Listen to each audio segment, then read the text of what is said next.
Paz e luz, vamos para a nossa aula de Introdução à História Bíblica 1. Introdução à História Bíblica 1. Na nossa apostila, vamos estudar acerca da história da Bíblia, vamos estudar a história do ponto de vista bíblico e a história contemporânea, a história que cerca aqueles relatos da Bíblia. A história é muito importante, porque ela não passa, ela se interioriza. Tudo que nós fazemos na vida se torna história. Inclusive esse vídeo que você está assistindo, ele vai se tornar história na sua vida. Vai chegar um dia que você, lá na frente, você vai se lembrar: rapaz, eu assisti um vídeo sobre história, aquele professor Joilson de Assis, e ele falava assim, assim, assim. O que aconteceu? Esse vídeo se tornou história na sua vida. Todo momento que passa na sua vida, ele se torna história. Tudo que passa na sua vida, de bom e de ruim. E a história não passa, ela se interioriza, ela entra para dentro de nós. A abrangência da história bíblica é de 4.100 anos. A abrangência da história escrita bíblica de 4.100 anos. Os judeus datam a terra mais ou menos de 6.000 anos, 6,5 mil anos, né? Moisés a Jesus foram 2.000 anos, né? De Abraão para Moisés 2.000 anos. E a cronologia da Bíblia só se perde no período pré-diluviano, que eles datam mais ou menos de 1.650 anos. Já existem outros historiadores que datam este período de 8.000 anos. Isso é incrível. Partindo do ponto de vista que o Brasil só tem 500 anos, uma história de 8.000 anos é uma história muito grande. O Brasil todo só tem 500 anos de história de colonização.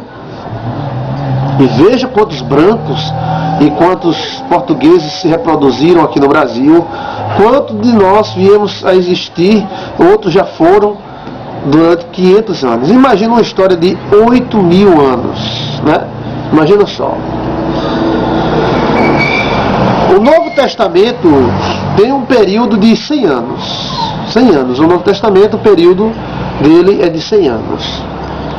Estudar a história é algo maravilhoso. A história é algo maravilhoso. Escreva aí, ó. Estudar a história é algo maravilhoso. Escreveu? Por quê? Porque a história, ela é um presente solidificado. Então é o seguinte, você está no presente. Aí daqui um minuto já é passado. E aquele presente se solidifica como fosse uma base. Então, o passado, ele é a história, ele é o alicerce para o presente e para o futuro. Entendeu? A história é o alicerce para o presente e para o futuro. Os fatos que influenciaram a minha vida e a sua vida, esses fatos, eles se tornam história. E essa história, ela serve de base para o presente e o futuro. Então, estudar os fatos da história é muito interessante, porque já diz o sábio, de que quem não analisa o passado pode cometer os mesmos erros no futuro. Então, o passado, a história, ela é importante para analisarmos as qualidades, os defeitos, os acertos, para não repetirmos os erros e para reafirmarmos os acertos no presente e no futuro. Mas vamos lá para os fatos principais da história que todo seminarista deve saber. Os fatos principais da história bíblica e contemporânea à Bíblia. Primeiro, a origem de Abraão. A origem de Abraão foi de Ur dos Caldeus. Ur dos Caldeus, em Ur dos Caldeus existiu várias civilizações espetaculares. Por exemplo, os sumérios, os ubaidas. Os sumérios eram um povo que tinha uma ciência muito muito, vamos dizer assim, curiosa. Eles sabiam a ciência dos astros, sabiam nomes e composições de planetas, sabiam a composição do nosso sistema solar, sabiam datar eclipses e eventos mundiais. Os sumérios eram espetaculares. E antes desses sumérios existiram os Ubaidas.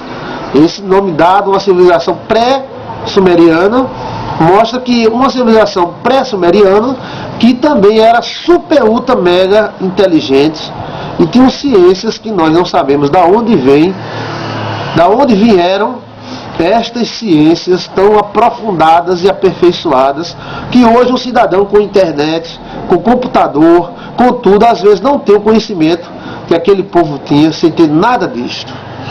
Então, Abraão veio deste local, um local muito místico, né? O pai de Abraão, ele era escultor, fazia estátuas dos deuses caldeus e ganhava muito dinheiro vendendo estátuas. Ele era idólatra, mas Abraão não era.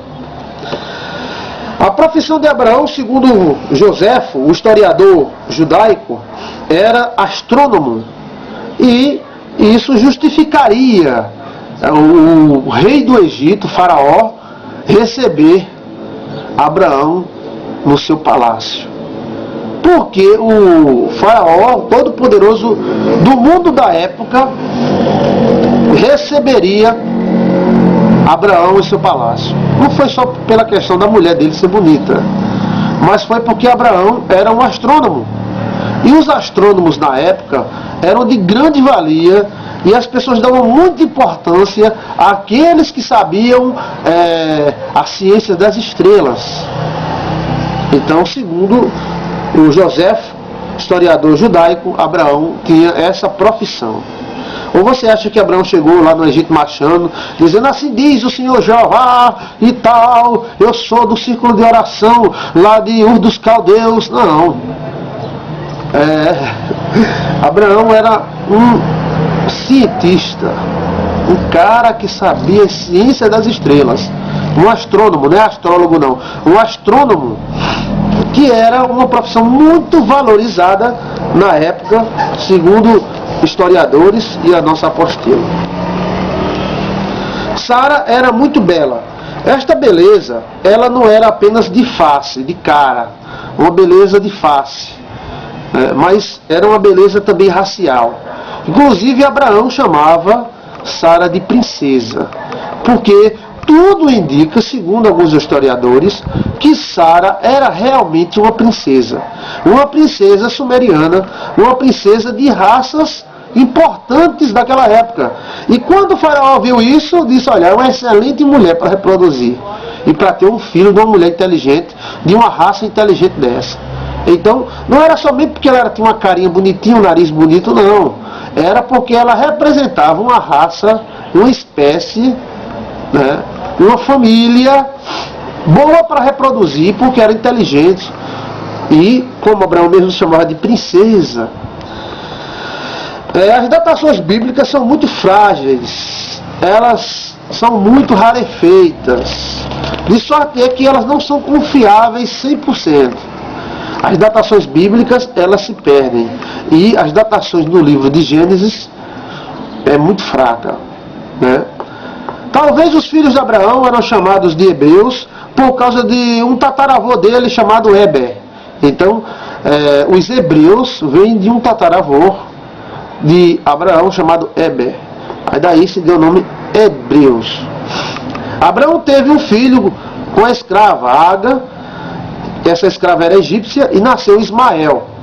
Isso a mando da sua própria mulher. A sua própria mulher mandou Abraão dormir com a escrava Agar para que ela desse um filho para Abraão ter posteridade e herdar toda aquela riqueza, que Abraão era muito rico, né? E uma das riquezas que Abraão adquiriu foi justamente os presentes que Faraó deu a ele por causa da sua mulher, que Faraó pensava que era sua irmã, mas também era irmã, né?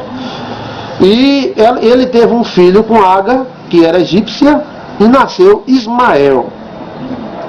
Deus abençoou Ismael, mas disse que ele seria um jumento bravo. Sua mão seria contra todos, e todos contra ele. Ou seja, Deus deu uma característica da natureza de Ismael. Um cara bravo, indomável, um jumento bravo. Vamos continuar neste assunto sobre introdução à história bíblica. Vamos lá.